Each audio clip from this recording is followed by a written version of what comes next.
ಇದು ಇನ್ನೂ ಆತಂಕವನ್ನು ಸೃಷ್ಟಿ ಮಾಡುತ್ತೆ. ಯಾಕಂದರೆ ಪ್ರಾಕ್ಟಿಕಲಿ ಈ ರೀತಿ 2,50,000 ಜನವನ್ನು ರೀಲೊಕೇಟ್ ಮಾಡಬೇಕು ಅನ್ನೋದು ಕಷ್ಟ ಅನ್ನೋ ರೀತಿಯಲ್ಲಿ ಬ್ರಿಟಿಷರು ಯೋಚನೆ ಮಾಡ್ತಾರೆ.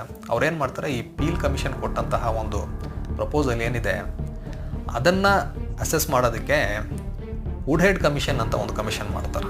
ಈ ವುಡ್ಹೆಡ್ ಕಮಿಷನ್ ಏನಿದೆ, ಇವ್ರು ಏನು ಮಾಡಬೇಕಂದ್ರೆ, ಈಗ ಒಂದು ಬೈ ಚಾನ್ಸ್ ಈ ಪ್ಯಾಲೆಸ್ಟೈನ್ನ ಡಿವೈಡ್ ಮಾಡಿದ್ರೆ ನಾವು ಯಾವ್ಯಾವ ಬೌಂಡ್ರಿಗಳನ್ನ ಮಾಡಬೇಕು, ಹಾಗೂ ಈ ರೀಲೊಕೇಶನ್ ಪಾಸಿಬಲ್ ಆಗುತ್ತಾ ಪ್ರಾಕ್ಟಿಕಲಿ, ಅದೇ ರೀತಿ ಈ ಒಂದು ಡಿವೈಡ್ ಮಾಡೋದ್ರಿಂದ ಅಲ್ಲಿರುವಂತಹ ಜನರ ಒಂದು ಎಕನಾಮಿಕ್ ಮತ್ತು ಫಿನಾನ್ಷಿಯಲ್ ಸ್ಟೇಟಸ್ ಏನು, ಮತ್ತು ಆ ಒಂದು ಆರ್ಥಿಕ ಬಿಕ್ಕಟ್ಟನ್ನು ಹೇಗೆ ಪರಿಹರಿಸೋದು, ಇದೆಲ್ಲವನ್ನು ಯೋಚನೆ ಮಾಡಿ ಅವರು ಒಂದು ಪ್ರಪೋಸಲ್ನ ಇಡಬೇಕಾಗುತ್ತೆ.